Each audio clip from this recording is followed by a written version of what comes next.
They say the truth always comes out, but sometimes the truth doesn't just hurt, it destroys.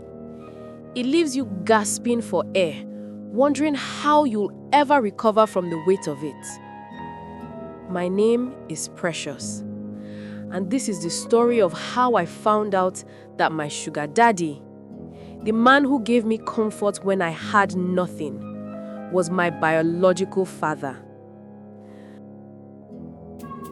Let me start from the beginning. I didn't grow up with much.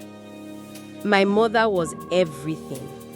My rock, my teacher, my best friend.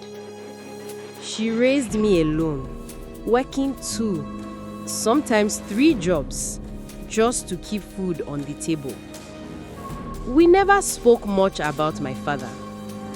All I knew was that he left before I was born.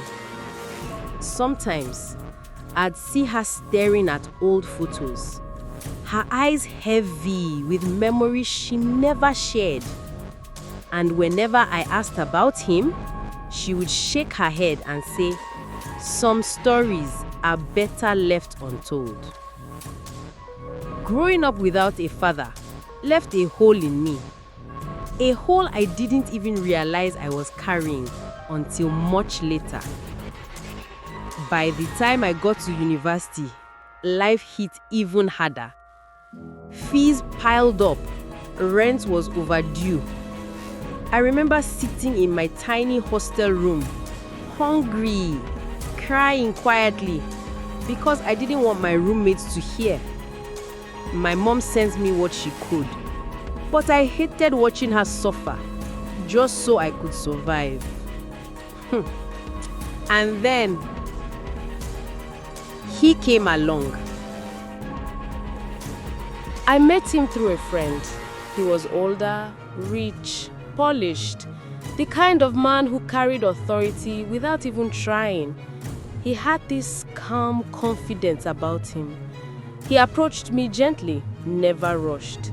He made me laugh, bought me little things at first. And then one day, he sat me down and said plainly, "Precious, I like you. I want to take care of you. All I ask is that you spend time with me."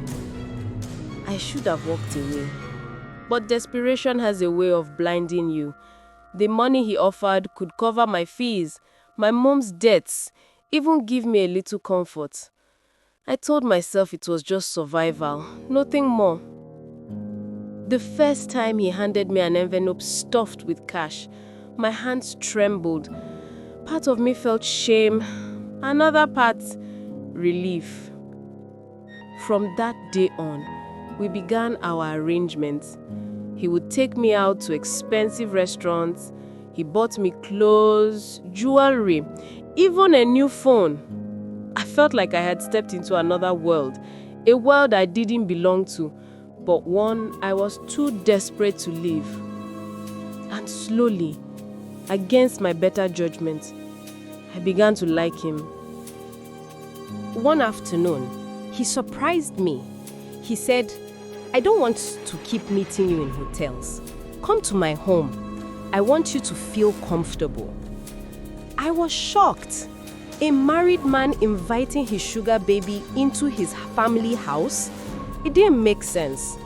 But he insisted his wife and kids were away. Something about the way he said it made me believe him. So, I went. The house was like something out of a movie. Polished marble floors, chandeliers dripping from the ceiling, expensive art on the walls. I remember walking slowly, taking it all in, wondering what it would feel like to actually belong in a place like that. And then, my eyes caught something. A photo. At first, it looked innocent. A younger version of him standing next to a woman, both smiling, holding a little baby girl. I leaned closer. The baby wore a tiny gold bracelet. My eyes squinted to read the engraving. It said, "Precious." My heart stopped. My name, not just my name, my exact bracelet, the one my mother gave me when I was born. I felt dizzy, my vision blurred. I stumbled back and turned to him, my voice trembling. Why is my name on that bracelet? Who is this baby? His face went pale. He opened his mouth, closed it, then finally whispered, "Because that baby is you." My whole body went numb. The room spun. I shook my head, refusing to believe. But he stepped closer, his eyes heavy with guilt. "Precious, I'm your father." The words ripped through me like glass.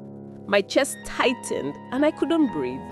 My legs gave out and I collapsed into a chair, staring at him like he was a monster. I screamed at him, demanded answers. How could he abandon me and my mom only to come back into my life like this? He tried to explain. He said he left my mother because of family pressure, that his people didn't accept her.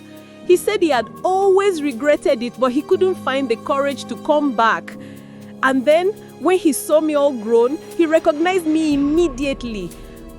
But instead of telling me the truth, he chose this. I ran out of his house that night, crying until my throat burned. I didn't eat. I didn't sleep. For days, I was broken. The shame, the confusion, the betrayal, it was too much. Eventually, I told my mother. The moment the words left my lips, she collapsed in tears. She confirmed it. He was my father. But what broke me most was her confession. She admitted she always feared something like this might happen. That's why she avoided telling me too much about him. But fate was crueler than both of us. In the end, I cut him off completely. I wanted nothing to do with him. The money, the gifts, the comfort, it all felt poisoned.